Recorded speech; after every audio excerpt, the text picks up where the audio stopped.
Once again good evening students. एक दूसरा example देखें। दूसरे एग्जाम्पल में आपका ये अनुज यहाँ 8वीं कक्षा में पढ़ता है। एक एग्जाम्पल है, अनुज मीन्स नाम।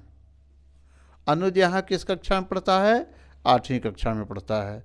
तो अनुज, अनुज मीन्स नाम, और नेम अगर है तो संज्ञा है, और संज्ञा है तो मतलब 3 भेद है, व्यक्तिवाचक, जातिवाचक और भाववाचक में। तो नाम अगर है तो व्यक्तिवाचक संज्ञा होगा। कौन संज्ञा हो जाएगा? व्यक्तिवाचक संज्ञा। ठीक। अब इसके बाद में उसका जेंडर क्लियर करेंगे। जेंडर करना है तो ये कौन सा हो जाएगा? पुल्लिंग हो जाएगा।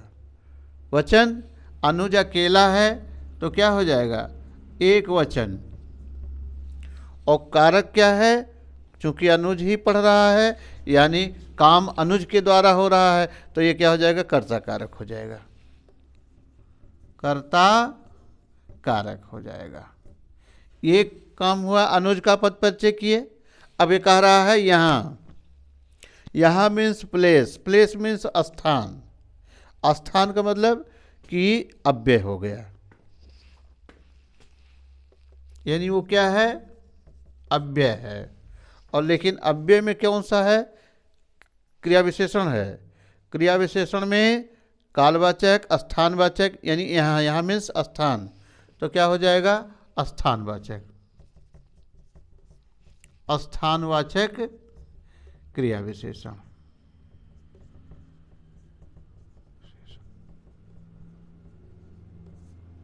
ठीक। अब स्थान किसका स्थान है? कक्षा के लिए है। विशेष अगर देखेंगे तो कक्षा हो जाएगा।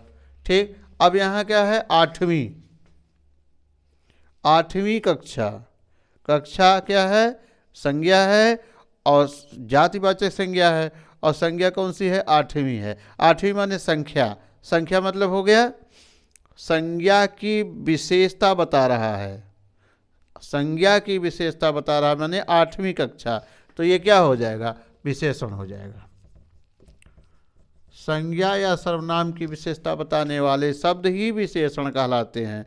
और विशेषण के 4 भेद हैं: गुणवाचक विशेषण, संख्यावाचक विशेषण, परिमाणवाचक विशेषण और सार्वनामिक विशेषण। तो इसमें कौन सा है?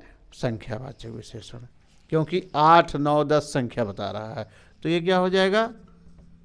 संख्यावाचक। विशेषण में क्या हुआ? संख्यावाचक।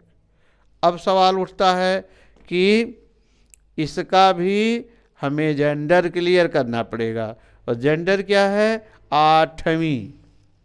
8वीं माने स्त्रीलिंग, स्त्रीलिंग। ठीक। अब जेंडर के बाद में वचन। वचन माने 8वीं। 8वीं तो मान लो कई लोग हो गए, यानी संख्या, कई संख्या हो गई, यानी बहुवचन। अब विशेष क्या है? कक्षा। कक्षा क्या है? विशेष से हो गया। ठीक। अगला पॉइंट देखिए, ये कक्षा है। कक्षा क्या है? सबसे पहले का पता करो क्या है? संज्ञा है। और संज्ञा के 3 भेद हैं, यानी कक्षा कोई नाम नहीं है, यानी कोई स्थान या कोई कमरा है, तो ये क्या हो गया? जातिवाचक हो गया। जातिवाचक। ठीक। अब इसका लिंग वचन कारक में तोड़ो तो कक्षा क्या हो जाएगी?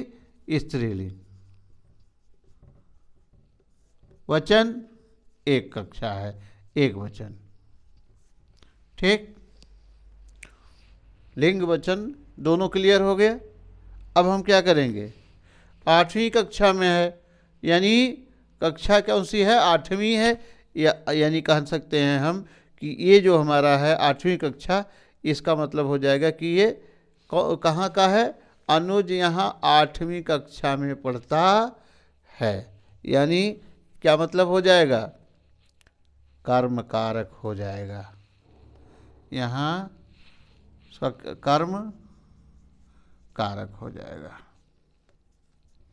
ठीक। अब पढ़ता है, पढ़ना क्या है? क्रिया है।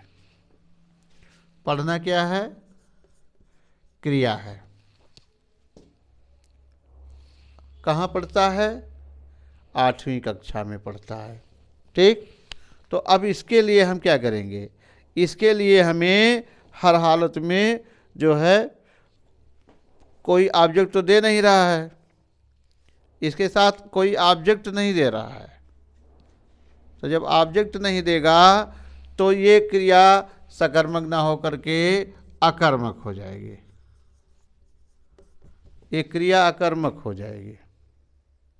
अब क्रिया में पुल्लिंग या जेंडर क्लियर करना है, तो जेंडर अगर करना है तो पढ़ता है तो क्या हो जाएगा?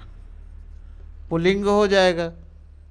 वचन देखेंगे तो यहाँ एक वचन हो जाएगा। ठीक। काल देखेंगे तो वर्तमान काल हो जाएगा। वर्तमान काल हो जाएगा। वाच्य देखेंगे तो कर्तृवाच्य हो जाएगा। कर्तृवाच्य हो जाएगा। यानी कहने का मतलब कि आप जहाँ भी जाएंगे आपको पद का परिचय जरूरी हो जाएगा। अगला एग्जाम्पल हम आपको बता दें।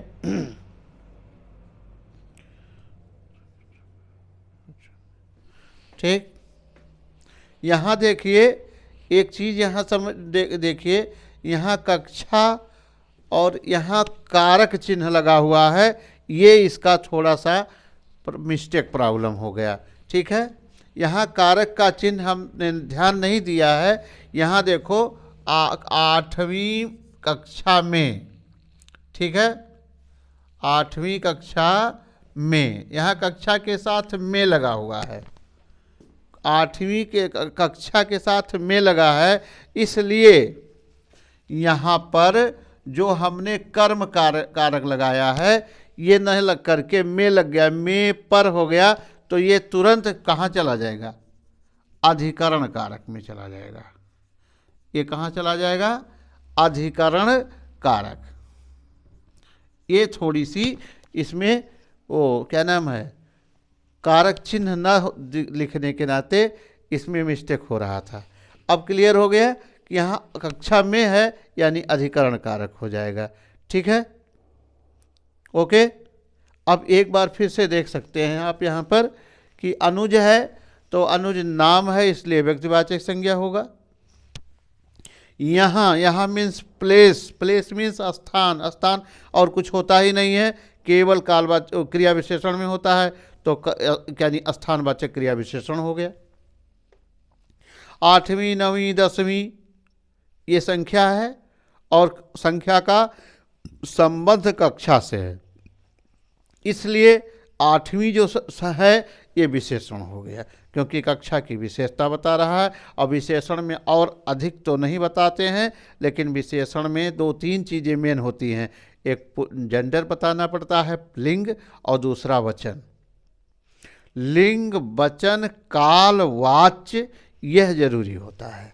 तो इसमें हमने काल नहीं, गलत हो जाएगा, लिंग, वचन, अवस्था।